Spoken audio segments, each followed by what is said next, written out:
तो आज हम जिस मूवी को एक्सप्लेन करने वाले हैं, ये मूवी कुछ ज़्यादा ही संस्कारी है और इस मूवी को आप कहीं भी ढूंढ लोगे, ये मूवी आपको हिंदी में नहीं मिलने वाली। पर कोई बात नहीं, मैं हूं ना आपके लिए। तो आप डायरेक्ट करते हैं इस मूवी को स्टार्ट। तो मूवी स्टार्ट होती है गरीब की झोपड़ी से, जहाँ पर एक माँ अपने बच्चे के साथ सो रही होती है। तभी उसका बेटा उसको उठाता है और कहता है, मम्मी आपको काम पे नहीं जाना, आप लेट हो गई हो। तो ये लड़की जिसका नाम होता है जैन काफी रफ्तार में एकदम से उठती है और घुस जाती है बाथरूम के अंदर और करने लगती है स्नान। कि तभी यहाँ पर पीकर टुल होकर एक आदमी आता है जिसका नाम होता है स्पेंसर, जो कि जैन का हस्बैंड है। तो स्पेंसर जो कि अपनी बीवी से काफी ज्यादा करता प्यार है, पर स्पेंसर दरअसल नल्ला बेरोजगार है। वो सिर्फ अपनी बीवी की कमाई को उड़ाता और दिन में जाता और शाम को पीकर वापस आता। यहाँ तक कि वो अपनी बीवी जैन के बटुए से थोड़े पैसे भी चुरा लेता है और उसको जैसे ही मालूम चलता है कि जैन बाथरूम के अंदर है, वो तुरंत बाथरूम के अंदर घुस जाता। दरअसल स्पेंसर का साइलेंसर फॉर्म में आ गया था और फिर वो बाथरूम में ही अपनी बीवी जैन के साथ संस्कारी होता है। तो देखो जैन चाहती है कि वो गरीब है, उसका हस्बैंड भी निठल्ला है, पर वो चाहती है कि उसका बेटा एक अच्छी जिंदगी जिए, इसलिए वो उसको पढ़ाती है, लिखाती है, अच्छी से अच्छी चीज सिखाती है। पर समस्या ये है कि जब घर में 3 लोग हैं और कमाने वाला सिर्फ एक है, तो काफी मुश्किल होती है। अब देखो जो हमारी जैन है वो कहाँ पर रहती है, फिलीपींस में। और फिलीपींस का माहौल काफी संस्कारी है, समझ रहे हो आप लोग। मतलब वहाँ पर ऐसा है कि काफी महिलाएं गलत रास्ता चुन लेती है पैसे कमाने के लिए, सब नहीं पर काफी। जैसे कि यहाँ पे इस औरत ने एक अदर कंट्री का बॉयफ्रेंड बना लिया है, वो इसको पैसे भेजता रहता और ये महिला उसको अपनी निर्वस्त अवस्था में कुछ फोटो और वीडियोस भेजती रहती। और जो ऐसे आदमी होते हैं ना, जो अपनी गर्लफ्रेंड पे बहुत ही ज्यादा खर्च करते हैं और उनकी उम्र काफी ज्यादा होती है, ऐसे लोगों को इनकी लैंग्वेज में कहा जाता है शुगर डैडी, अर्थात मीठे पापा। पर जैन तो भाई दूध की दूली थी, तो वो इन सब कामों से दूर रहती है और इस महिला को इग्नोर करके अपने बेटे को स्कूल छोड़ने के लिए चली जाती है। अब यहाँ से सीन शिफ्ट होता है और हमको यहाँ पर एक और महिला दिखाई जाती है जो कि काफी महंगे होटल में रहती है। कि तभी यहाँ पर एक आदमी आता है जिसको ये महिला कहती है डैडी। अब आप लोग सोच रहे होंगे अरे इसके पापा होंगे, पर नहीं, ये बंदा भी उन्हीं में से होता है जिनको बोलते हैं मीठे पापा। तो देखो इन दोनों की सच्चाई कुछ इस प्रकार है कि यह आदमी मजबूरन और खूबसूरत महिलाओं को देखता है, उनसे इस जॉब को ज्वाइन करने के लिए बात करता है, पर वो किसी को फोर्स नहीं करता। जिसको पैसे की जरूरत है वो ऐसे काम कर लेता है। तो ये आदमी दरअसल बड़े बड़े रईसों को एक तरह से महिलाएं प्रोवाइड करता है और जो महिलाएं यहाँ से जाती हैं वो महिलाएं उस आदमी के साथ एंजॉय करती हैं, संस्कारी होती हैं और मुंह मांगा पैसा लेती हैं। और अब क्या, ये दोनों यहाँ पर संस्कारी होते हैं और इस महिला का नाम होता है रीका।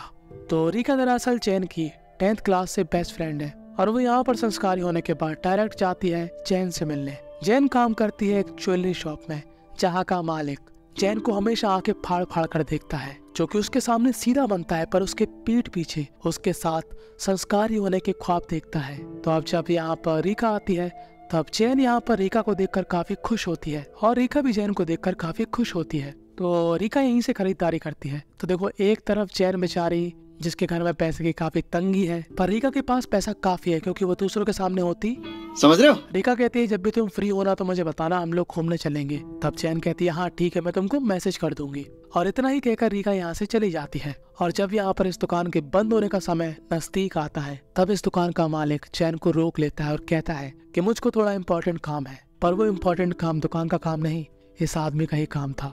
ये आदमी दरअसल जैन के साथ फ्लर्ट करने लगता है और जब जैन को थोड़ा अनकंफर्टेबल महसूस होता है तब जैन यहाँ से जाने की कोशिश करती है, पर तभी ये आदमी अपनी हद पार कर देता है और जैन पर अत्याचार कर देता है। पर बेचारी जैन जैसे तैसे इसको थोड़ा बहुत मार के यहाँ से भाग जाती है और अब जैन बेचारी काफी परेशान है। अब ऐसी परिस्थिति में जाहिर तौर पर एक महिला अपने पति को बताएगी, पर जैन का पति तो निठल्ला है, उसको जुए से फुर्सत नहीं है, कमाता खाता कुछ भी नहीं, साफ शब्दों में नल्ला है और अभी वो जुए खेलने में व्यस्त है। उसको फर्क ही नहीं पड़ता कि उसकी बीवी यहाँ पर क्या कहना चाह रही। कि तभी यहाँ पर रास्ते से रीका गुजर रही होती है और रीका जैन को यहाँ पर देख लेती है और जैन रीका को सभी बातें बताती है कि उसके साथ आज क्या हुआ। तो रीका कहती है कि यार ये जमाना ही खराब है, ठीक है, तुम एक तो बहुत ही ज्यादा खूबसूरत हो, कोई भी तुम पर लट्टू हो जाएगा। और मुझको ये बात समझ में नहीं आती कि तुमने वो नल्ले बेरोजगार स्पेंसर से शादी क्यों कर ली। तो जैन कहती है कि मैं उससे प्यार करती हूँ। तो रीका कहती है तुमने आज देख लिया तुम्हारे साथ कितना गलत हुआ, पर तुम्हारा पति आया तुमको देखने के लिए। और कहीं ना कहीं जैन को ये बातें सही लगती है कि रीका सही कह रही, पर यहाँ पर रीका का इरादा कुछ और था। वो चाहती थी कि जैन तरक्की करे, पर उस तरक्की को हासिल करने का तरीका कुछ और था।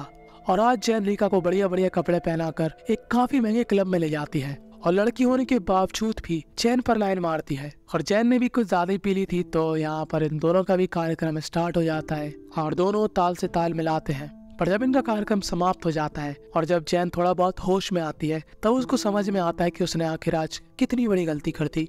अब रीका ने जैन को बता रखा था कि वो क्या काम करती है और रीका चाहती थी कि वो भी इस काम को करे, क्योंकि वो इतनी ज्यादा खूबसूरत है और इस फील्ड में काफी पैसा बनता। पर जैन ठहरी हमारी दूध की तुली परिवार वाली तो इन सब कामों में नहीं पड़ना चाहती थी। पर वो जैसे ही घर पे जाती है, वो वहाँ पर क्या पाती है कि उसका बेटा काफी ज्यादा बीमार है और वो अपने बेटे को लेकर स्पेंसर के साथ हॉस्पिटल जाती है। और एक बात मैं आपको बताना भूल गया, जैन के बेटे का नाम होता है एलेक्स। और अब यहाँ पर हॉस्पिटल में डॉक्टर द्वारा जैन को मालूम चलता है कि उसके बेटे एलेक्स को ल्यूकेमिया है और जिसके इलाज में काफी पैसा खर्च होगा।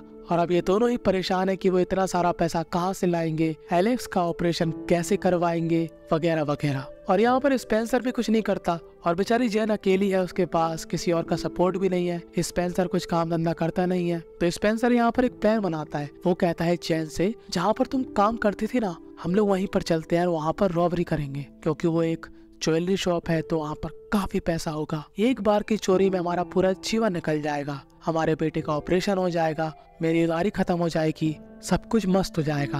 और पता नहीं कौन सी मनहूस खड़ी में जैन स्पेंसर की इस बात को मान लेती है। और अगले दिन ये लोग पहुंच जाते हैं उसी दुकान में चोरी करने जिस दुकान के मालिक ने जैन के साथ गलत काम करने की कोशिश करी थी। और ये आदमी जैन की आवाज से समझ जाता है कि ये जैन ही है। और जहाँ स्पेंसर को मालूम चलता है कि जैन पकड़ी गई है, स्पेंसर यहाँ से 9 तो 11 हो जाता। वाह भाई साहब, मतलब मुझे समझ में नहीं आता कि यार ये ऐसी खूबसूरत लड़कियां ऐसे ही बेवकूफ लड़कों को क्यों चुनती हैं। खैर अब जैन ने तो चुन लिया है तो बेचारी पछता रही है। खैर अब यहाँ पर पुलिस आ जाती है, पर जैन की यहाँ पर किस्मत अच्छी थी कि यहाँ पर रीका आ जाती है और रीका बड़े बड़े लोगों के साथ रहती है, तो उसको मालूम है कि पुलिस से कैसे निपटते हैं। वो यहाँ पर उल्टा इसी आदमी को बजा देती है और इसकी बीवी से कहती है कि तुम्हारे पति ने मेरी दोस्त के साथ गलत काम करने की कोशिश करी और इस बात का प्रूफ इसी दुकान के कैमरे में होता है। मतलब यहाँ पर ये आदमी फंस जाता और जैन हमारी बच जाती है।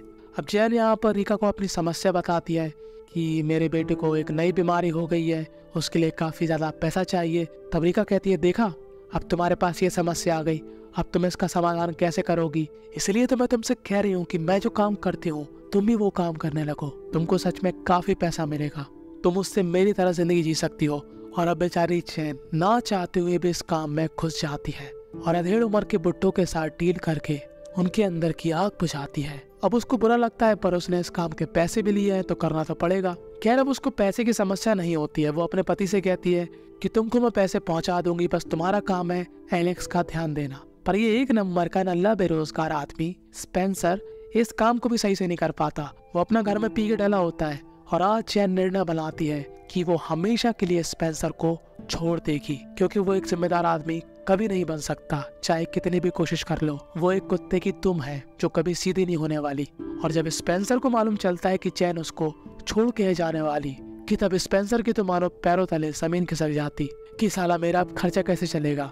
और वो यहाँ पर जैन के साथ हाथापाई करने लगता है कि तभी यहाँ पर आ जाती है रीका और स्पेंसर को एक भारी चीज से पीछे से मार के बेहोश करके जैन को अपने साथ ले जाती है। और जब जैन सोकर अगले दिन यहाँ पर उठती है, तब रीका उसको बताती है कि तुम्हारे पति स्पेंसर की मौत हो गई है। और जैन यहाँ पर काफी ज्यादा दुखी हो जाती है, उसको समझ में नहीं आता कि इतनी छोटी सी चोट में वो मर कैसे गया।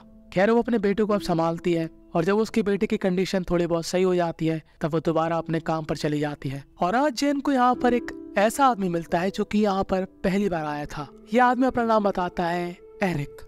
एरिक कहता है कि वो एक ट्रेडर है और उसके पास काफी पैसा है और वो चाहता है कि कोई खूबसूरत सी लड़की उसके साथ वक्त बिताए। तो जैन कहती है कि तुम पहले से इतने स्मार्ट हो तो तुम्हें यहाँ पर आने की क्या जरूरत थी। तो एरिक कहता है कि मुझको तुम्हारे जैसी लड़कियां ही पसंद है। और अब इन दोनों के बीच बातचीत कुछ ज्यादा ही स्टार्ट हो जाती है। अब ऐसा नहीं है कि जैन इससे पैसे नहीं लेती, चाहे वो बात करे या कुछ और करे, और एक छोटी छोटी चीज के यहाँ पर अपने क्लाइंट से पैसे लेती थी। और अब कुछ दिनों बाद ही लोग संस्कारी हो जाते हैं और जो भी पैसा था वो जैन अपना ले लेती है। और अब जैन जो कि पहले एक टूटे फूटे घर में रहती थी, अब वो एक काफी अच्छे होटल में रहती है। ये उसी होटल में रहती है जहाँ पर रीका रहती थी। और आज जैन जब यहाँ पर इस होटल के क्लब में जाती है तब उसको एक महिला मिलती है जिसका नाम होता है मारा। और इन दोनों की ऐसे ही बातचीत में थोड़ी बहुत दोस्ती हो जाती। मारा कहती है कि मुझको एक बीमारी है और मैं कुछ ही दिनों बाद ऊपर पहुंच जाऊंगी और मेरे पास काफी कम समय है और मैं चाहती हूँ मैं इस समय में अपने पति को अच्छी तरीके से खुश कर दूं और मेरे पास जितने भी दिन बचे हैं उनको अच्छे तरीके से जीऊं। और तभी यहाँ पर आता है मारा का हस्बैंड जो होता है एरिक। जबकि एरिक ने जैन को बताया था कि वो सिंगल है और मारा यहाँ पर जैन को ये भी बताती है कि उसका हस्बैंड एक FBI एजेंट है। और एरिक ने जैन को क्या बताया था कि वो एक ट्रेडर है। और मारा ना जैन को अपने साथ अपने रूम पर ले जाती है। यहाँ पर एरिक भी होता है। अब यहाँ पर एक ऐसा सीन होने वाला है ना कि जिससे मुझको यकीन हो गया कि ऐसी चीजें थाईलैंड, फिलीपीन, इंडोनेशिया यहीं पर हो सकती है। हमारा यहाँ पर अपने पति के सामने जैन के साथ संस्कारी होने की कोशिश करती है। अब जैन का तो काम ही यही था तो जैन भी हो जाती है कि तभी यहाँ पर इन दोनों को एरिक भी ज्वाइन कर लेता और ये लोग 3 की तिगड़ी बनाकर पूरी रात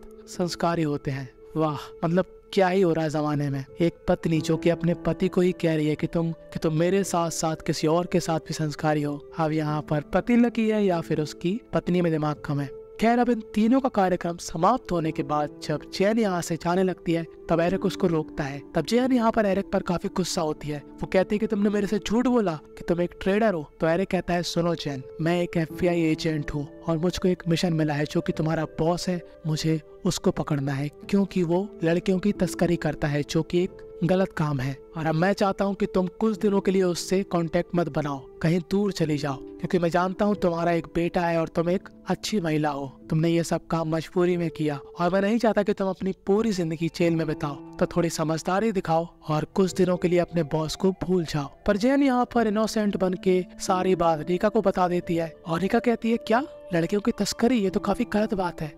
और तभी 1-2 दिन बाद हम क्या देखते हैं कि यहाँ पर कुछ लोगों ने एरिक को किडनैप कर लिया। और अगले ही दिन जैन के पास फोन आता है मारा का, जो कि कहती है कि उसका पति एक दिन से लापता है। और अब जैन को पूरा डाउट जाता है रीका पर, क्योंकि उसने ही उसको ये बात बताई थी। और आखिर एरिक को कौन ही किडनैप कराएगा? साइड सी बात है उसका बॉस। तब यहाँ से भागकर जैन रीका से मिलने जाती है और जैन यहाँ पर क्या पाती है कि रीका के रूम में उनका बॉस भी है। दरअसल रीका पक्की वफादार थी अपने बॉस की और एरिक भी यहीं पर बंधा हुआ था। अब ये बॉस यहाँ से काफी सारे पैसे लेकर भागने के प्लान में था, क्योंकि उसको मालूम चल गया था कि पुलिस की यहाँ पर रेड खलने वाली है। पर तभी यहाँ पर रीका एरिक को देख लेती है और वो एरिक को छुड़ा लेती है। एरिक कहता है कि तुम यहाँ से चली जाओ क्योंकि पुलिस की यहाँ पर रेड खल चुकी है, वो किसी वक्त यहाँ पर आने वाली होगी। अब एरिक यहाँ पर इस बॉस को तो मार देता है, साथ ही साथ रीका को भी मारना पड़ता है क्योंकि रीका उसको मारने की फिराक में थी।